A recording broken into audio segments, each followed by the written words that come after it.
Joining me today from the John Humphrey Center for Peace and Human Rights is Renee Vaugeois, and she's here to talk about an upcoming webinar series titled Responding to Hate, Racism, and Discrimination that's putting focus on St. Paul and its surrounding area.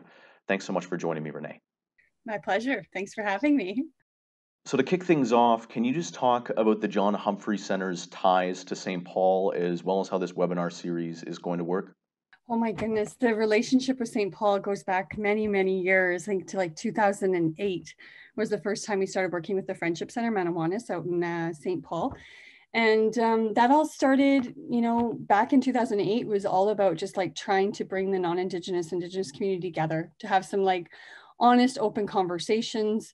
That was a really challenging and kind of a bit heart-wrenching effort at the time, but we've continued to stay working with Manawanis over these years. We've planned like a regional gathering of youth from across Canada and St. Paul one time to really look at the history of St. Paul and dig into that and understand like the racism. And then at the John Humphrey Center for Peace and Human Rights, we have this advocacy program. And this kind of emerged from our partnership with St. Paul, the Manawanis Friendship Center, was this realization that we have a lot of people in our community who want to help other people in our community, whether it's from the Indigenous community or not.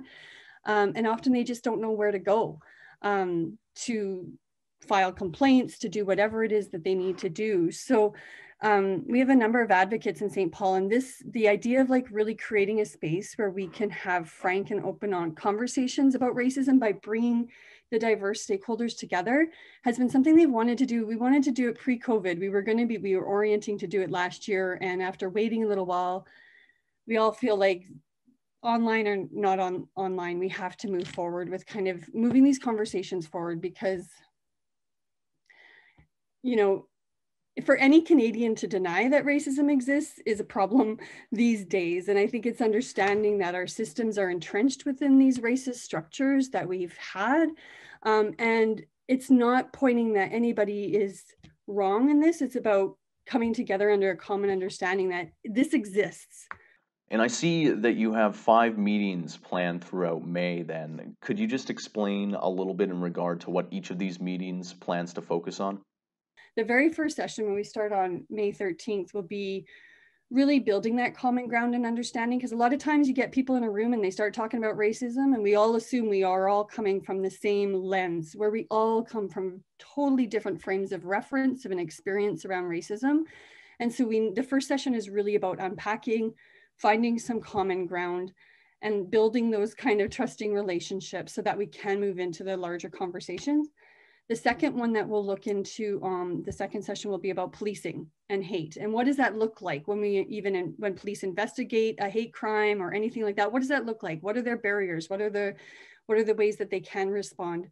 The third one, we're going to look more into reconciliation and the calls to justice around missing and murdered Indigenous women and girls and Two-Spirit, and really digging into that. How does that influence racism within the community? What does that look like? And really kind of grounding there and centering on the Indigenous experience. Not that, I think when we center on the Indigenous experience as the first peoples of this land, that will ripple out to other communities who experience hate.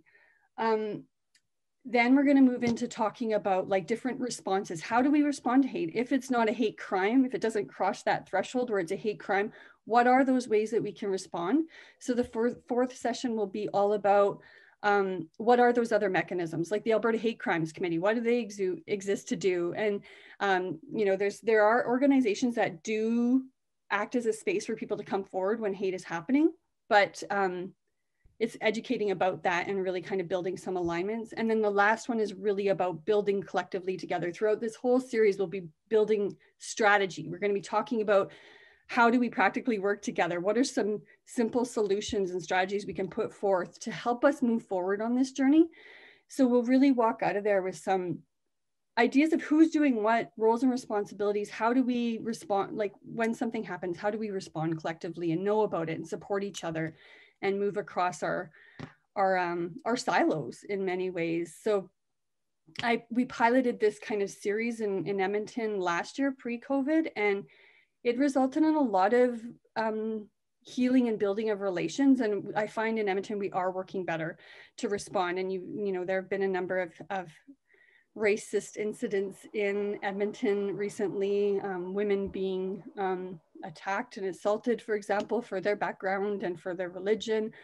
And we have responded collectively stronger together. So I hope in St. Paul, we can have the same kind of relationships build and people start to work together and kind of come to that common grounding of not fighting racism, but actually not fighting that exists, but it does exist, and moving forward together, if that makes sense. And the invitation to these Zoom meetings is open to anyone in St. Paul or its surrounding area, including Lloydminster here. Could you just maybe lay out some info for people who might be interested in wanting to get involved? So you can register on Eventbrite.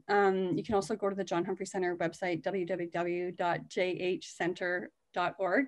And yeah, it's open to everyone. I think the most beautiful dialogues are the ones where you have the real range of folks that represent different backgrounds and experiences come together. So we're going to target, getting the RCMP out and people from the justice system and stuff, but we also want the general community who's impacted. Not only who's impacted, but it might be the average settler who just wants to engage and learn more about how they can engage in these issues and be a constructive support in their community. Thanks so much for doing this, Renee. You're very welcome. Thanks for having me, Tate.